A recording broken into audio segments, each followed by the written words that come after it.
If the user provided data is deserialized by a web application, this can lead to insecure deserialization vulnerabilities. During this video, we look at a simple scenario where an attacker identifies and exploits an insecure deserialization vulnerability to get access to administrative functions. For the purpose of this exercise, we use a lab from Web Security Academy, and you can find the link to this lab in the video description. This lab is using a serialized object to store data about the user session in a cookie and is vulnerable to privilege escalation. To solve this lab, we need to modify the serialized object to exploit the insecure deserialization vulnerability and get access to admin panel and delete a user. Alright, let's jump in and get started by clicking on Access the lab. From the home page, we click on My Account, and the application redirects us to the login page, where we need to provide valid credentials to log in into our account. So we fill out the username and password fields with our account credentials that we got from lab description and proceed to log in. Since the account credentials were correct, we could log in into our account. From the lab description, we know the application is using a serialization-based session mechanism. So to study the session cookie in burp, we go to HTTP History tab and select HTTP GET request to /myaccount URL. The reason that we select this request is that this is the request for accessing my account page after successfully logging into application. So it contains the authenticated session cookie.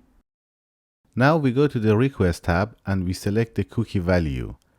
In the Inspector panel, as we see, the inspector has automatically decoded the selected cookie value for us. First, the value is decoded from URL encoding, then the output was decoded from base 64. By looking at the final decoded string, we notice the session cookie is a serialized PHP object. To further study the serialized object, let's right-click on this request and send it to Repeater. In Repeater, once again we select the session cookie value, and to see what information the cookie contains, we go to the Inspector panel.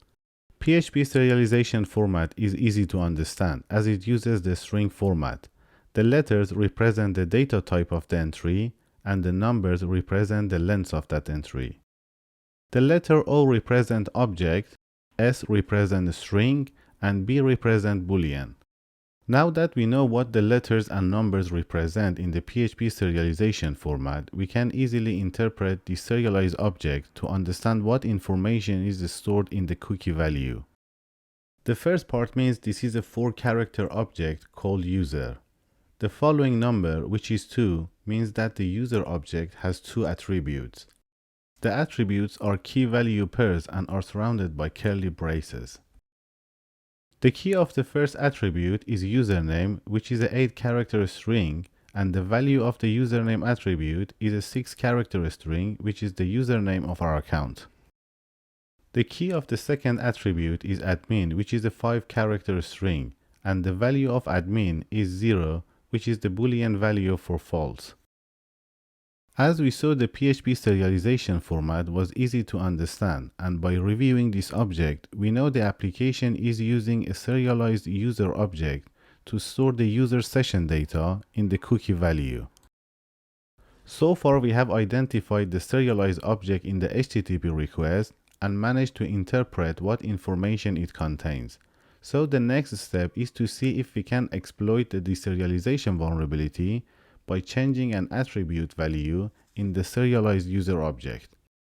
From security perspective, the admin attribute is interesting, as it might help us to get admin privileges by changing its value from 0 to 1. Before making any changes to the user object, let's first see what happens if we try to access the admin panel. In the HTTP request, we replace the /myaccount with the /admin and send the request.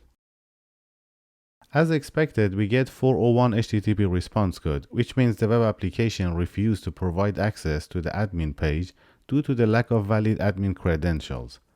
By inspecting the HTTP response, we see the message that admin interface only available if logged in as an administrator. Now let's check if we can access the admin panel by modifying the admin attribute value in the user object. In the HTTP request, we select the cookie value, Then in the inspector panel, we go to the admin attribute and change its value to 1, which means true. To re-encode the modified object and update the cookie value in the HTTP request, we click on Apply Changes. Let's quickly confirm the cookie value contains the modified user object. Once again, we select the cookie value, and by looking at the decoded user object in the inspector panel, we see the value of the admin attribute is 1. Now that everything is set, we can go ahead and submit the request for accessing the admin panel.